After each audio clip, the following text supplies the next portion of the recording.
स्वागत छ मेरो च्यानलमा। म हुँ सौरभ लोहनी र आज हाम्रो साथमा हुनुहुन्छ एक विशिष्ट अतिथि निराजन कणेलज्यू। उहाँ रिलायन्स लाइफ इन्स्योरेन्सको डेप्युटी सिइओ हुनुहुन्छ। निराजनजी, स्वागत छ तपाईलाई मेरो च्यानलमा। Thank you so much, Saurabji. It's always a pleasure to talk to you. Thank you Nirajanji, यति छोटो समयमा चाहिँ तपाईँ आइदिनु भयो, त्यसको लागि म एकदमै धन्यवाद भन्न चाहन्छु तपाईलाई।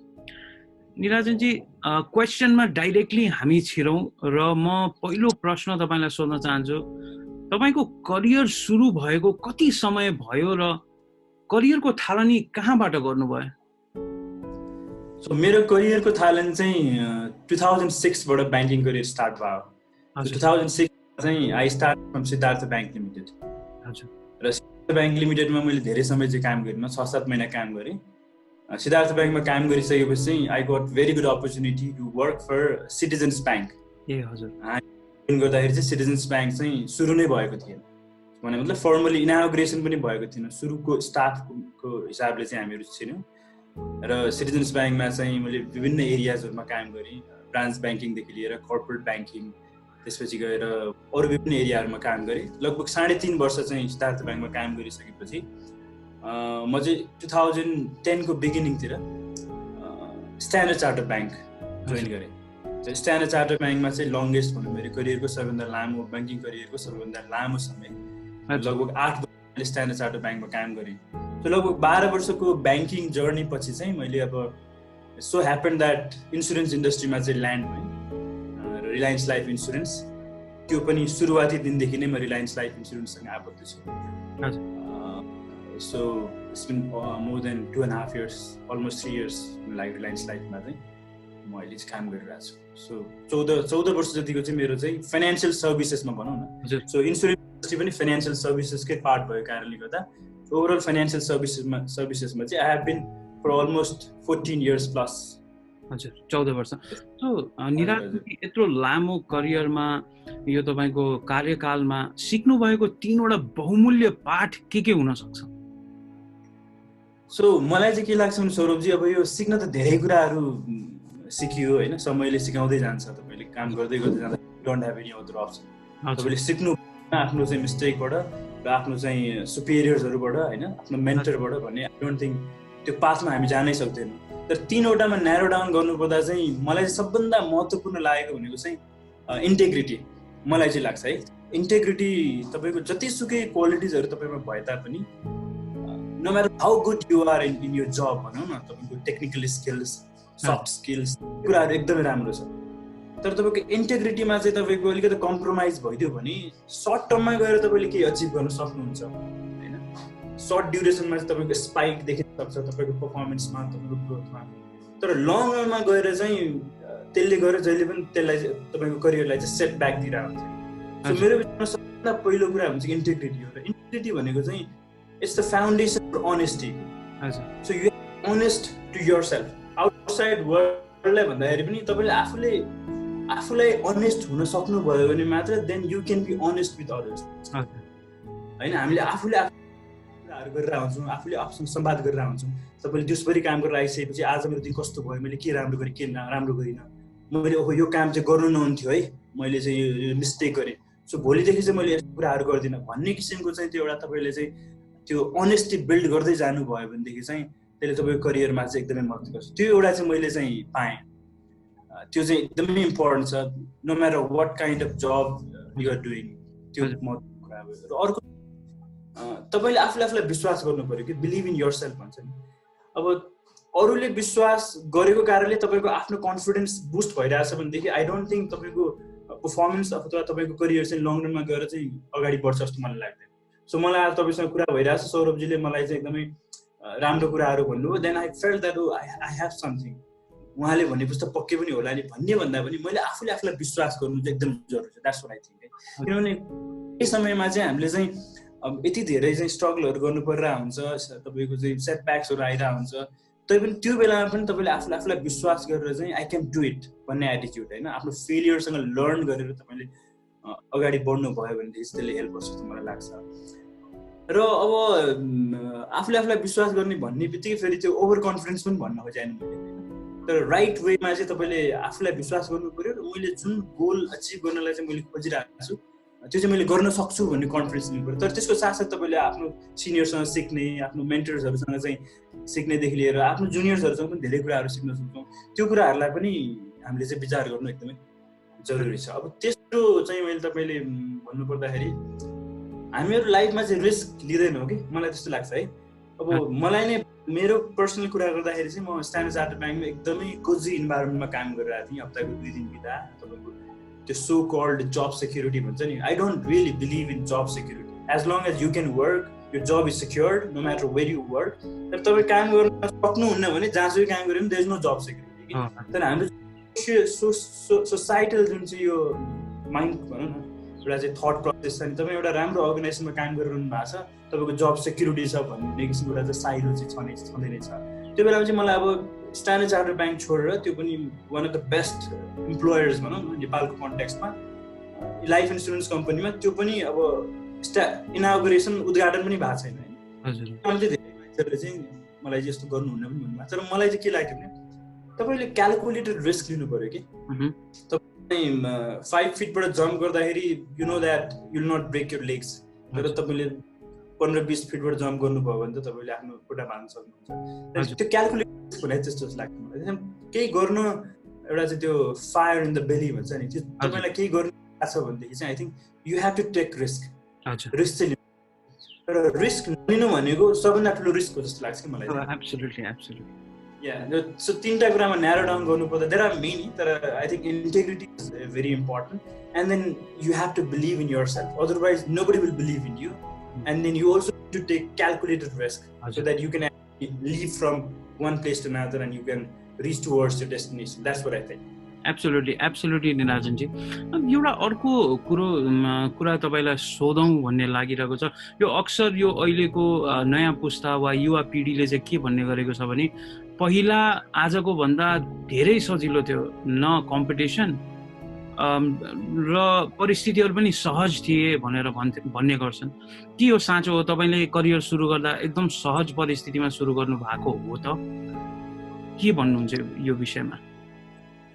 अब यस्तो मलाई चाहिँ के लाग्छ भने त्यो कहिलेकाहीँ सिचुएसनल पनि हुन्छ होइन। अहिलेकै अवस्थामा पनि कतिपय मान्छेहरूले करियर एकदम इजिली स्टार्ट गरेर होला, for them it's really easy. तर maybe there are people who are struggling like anything, र उनीहरूको लागि चाहिँ एकदमै गाह्रो छ। त्यहाँदेखि त्यो भनेको चाहिँ एक्सक्युज जस्तो लाग्छ कि मलाई चाहिँ। जुनसुकै समयमा भए पनि आई अग्री द्याट अब पहिला हाम्रो चाहिँ बाबुबाजेको पालामा चाहिँ मान्छेहरूलाई जागिर एसएलसी पास गरेपछि खोजेर ल्याएर चाहिँ जागिरमा राख्ने चलन थियो, त्यो बेग्लै कुरा होला। तर 10-15 अब मेरो कुरा गर्नुहुन्छ भने लगभग 12-13 वर्ष अगाडि, 14-15 वर्ष अगाडि मैले करियर सुरु गरेँ र मेरो लागि चाहिँ त्यस्तो स्ट्रगल गाह्रो चाहिँ भएन, किनभने त्यो बेलामा अब ब्याङ्किङमा चाहिँ भ्याकेन्सी आएको थियो, हामीले चाहिँ एक्जाम दियौँ, रिटन टेस्ट थियो, त्यसपछि ग्रुप डिस्कसन, इन्टरभ्यू सरर भयो। त्यो बेलामा थिङ्स वर्कड आउट भनौँ न होइन। तर अब मलाई चाहिँ के लाग्छ भने त्यो चाहिँ एक्सक्युज जस्तो लाग्छ कि मलाई। हामीले चाहिँ के पहिला त एकदम सजिलो भन्छ भने प्रपर्टी एक्युमुलेट गर्नलाई पहिला जबको भाउ तपाईँले 2 महिना 3 महिनाको स्यालेरी, 1 वर्षको स्यालेरीमा तपाईँले एकदम रोपनी ल्यान्ड तपाईँले किन्न सक्नुहुन्थ्यो। त अहिले हेर्नुहोस् त एक आना जग्गा किन्नलाई चाहिँ तपाईँले चाहिँ लाइफ टाइम अर्निङ पनि गाह्रो छ भन्ने कुराहरू त छ। तर आई थिङ्क मेरो विचारमा चाहिँ दिज आर अल एक्सक्युजेस जस्तो लाग्छ, किनभने हामीले चाहिँ एक्सक्युजेस कस्तो मान्छेले एक्सक्युज लिन्छ जस्तो लाग्छ भने मलाई। अब हामीले केही गर्न सकिरहेको छैनौँ होइन, and then we feel that I can not do it, मैले साँच्चै गर्न सक्दिनँ भन्ने किसिमको रियलाइजेसन जब हुन थाल्छ नि, अब म लुजिङ एन्डमा चाहिँ जाँदैछु भन्ने फिलिङ भयो भने चाहिँ त्यस्तो मेन्टालिटीबाट चाहिँ त्यो एक्सक्युजहरू आउँछ जस्तो लाग्छ। तर मलाई सोध्नुहुन्छ भने अनेस्टली भन्नुपर्दाखेरि चाहिँ अहिले त झन् सजिलो छ जस्तो लाग्छ।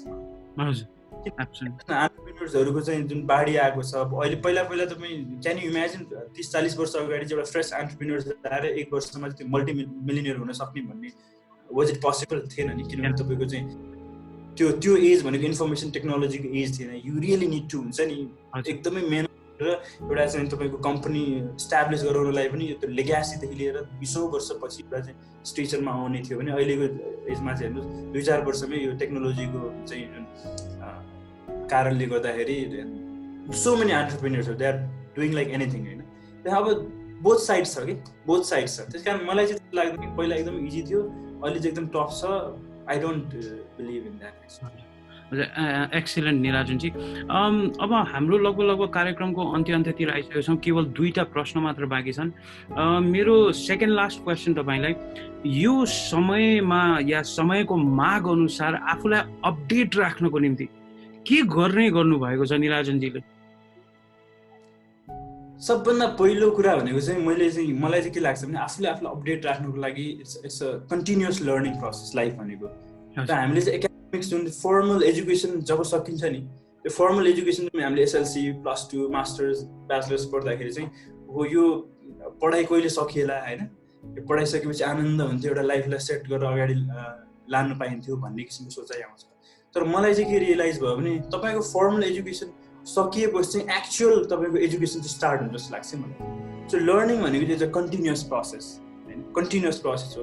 र सबभन्दा महत्त्वपूर्ण कुरा भनेको चाहिँ आफूले आफूलाई अपडेट राख्नको लागि, आउटडेटेड नहुनको लागि चाहिँ you have to accept the fact that I do not know everything. र तपाईँलाई कुरा थाहा छैन भने चाहिँ तपाईँले थाहा छैन भन्ने एक्सेप्ट गर्नु पऱ्यो। जबसम्म हामीले थाहा छैन भन्ने एक्सेप्ट नै गर्दैन त्यो लर्निङ स्टार्ट नै हुँदैन। जस्तो म technology I'm really good at technology होइन भन्ने मलाई फिलिङ भयो भनेदेखि देन मैले चाहिँ कोही मेरो साथी अथवा मेरो घरमा कोही फ्यामिली मेम्बर ऊ चाहिँ टेक्नोलोजीमा एकदमै राम्रो मान्छे छ भने उसँग गएर नै जाँदिनँ कि, because I feel that I know everything about technology. So the learning ups over there. So the first thing भनेको चाहिँ you have to realise that you do not know everything. It is literally impossible for हुन्छ नि एउटा मान्छे जसलाई सबै कुरा जान्नु भनेको it's a literally impossible thing. So त्यो कुरा रियलाइजेसन गर्नु पऱ्यो। र अर्को कुरा के पनि विचार गर्नु पऱ्यो भने there are people much smarter than me भन्ने पनि सोच्नु पऱ्यो। म नै जान्ने, म नै सुन्ने हुँदैन, मभन्दा एकदम जान्ने, मभन्दा स्मार्ट मान्छेहरू छन् भन्ने भएपछि अब तपाईँले के गर्नु थाल्नुहुन्छ, ओहो म त कम्पिटिसनमा आउनुको लागि त मैले आफूलाई इम्प्रोभाइज गर्दै जानु पऱ्यो नि त, मैले आफूलाई पढ्नु पऱ्यो, मैले चाहिँ साथीभाइहरूलाई भेट्नु, नयाँ नयाँ मान्छेहरूलाई भेट्नु पऱ्यो। अब आजको दिनमा चाहिँ जेनेरेसन ग्याप भन्छौँ नि हामी, what actually is generation, it's not about age जस्तो लाग्छ कि मलाई चाहिँ।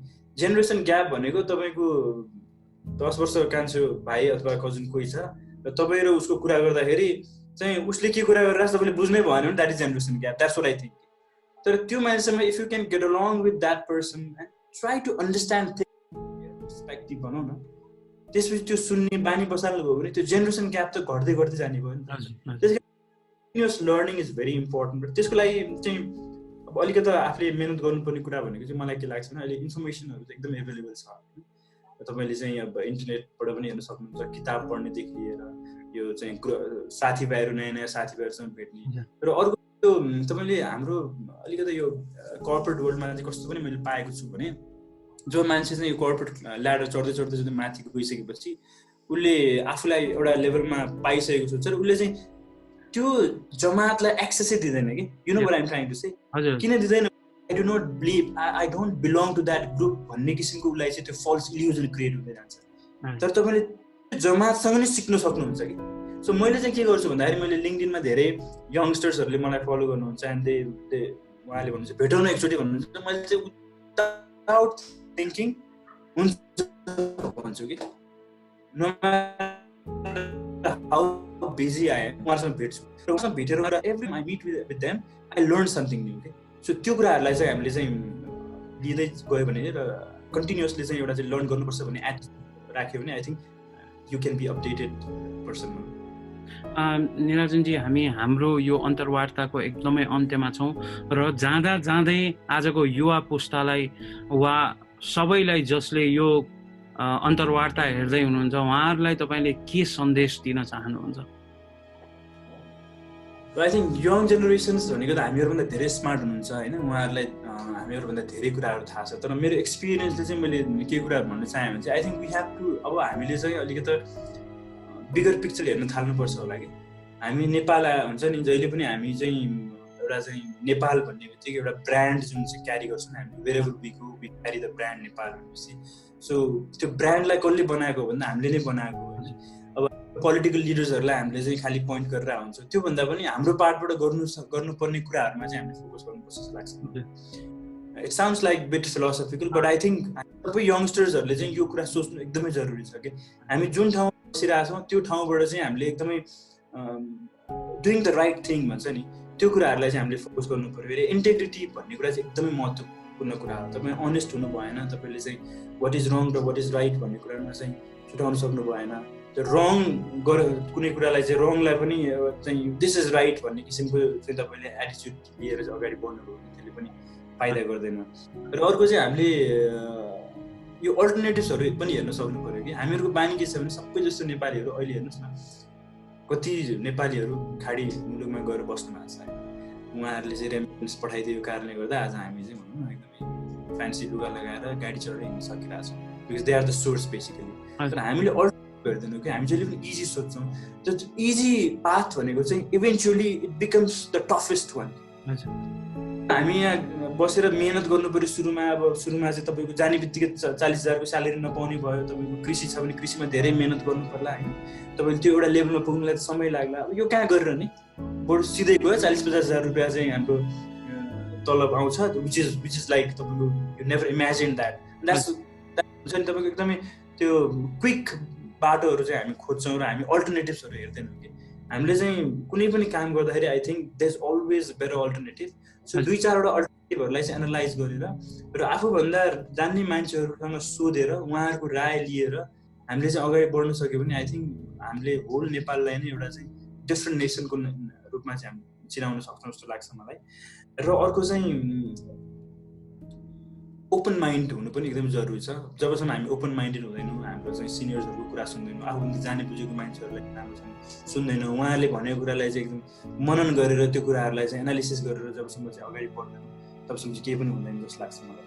त्यस कारण युवा पुस्ताहरूलाई चाहिँ मैले के रिक्वेस्ट गर्न चाहन्छु भने हामीहरू विदेश जानु नराम्रो कुरा होइन, तर विदेश जाने मात्र अल्टरनेटिभ छैन। नेपालमा पनि क्रिएटिभ कामहरू गर्न सकिन्छ। नेपालमा मान्छेहरू चाहिँ विदेशबाट आउन सक्ने अवस्था पनि सिर्जना गर्न सकिन्छ। र हामी जहाँ छौँ त्यो ठाउँबाट हामीले चाहिँ राम्रोसँग काम गर्न सक्यो भने I think we will move towards prosperous Nepal. That's what I think. Thank you so much Nirajanji. उहाँ हुनुहुन्थ्यो निराजन कणेलज्यू, deputy CEO Reliance life insurance. निराजनजीलाई यति छोटो समयमा चाहिँ मलाई समय दिइदिनु भएकोमा म धन्यवाद भन्न चाहन्छु र अझै पनि उत्तर प्रगतिको कामना गर्दै आज म बिदा माग्न चाहन्छु। निराजनजी नमस्ते। Thank you so much sir, thank you so much, thank you.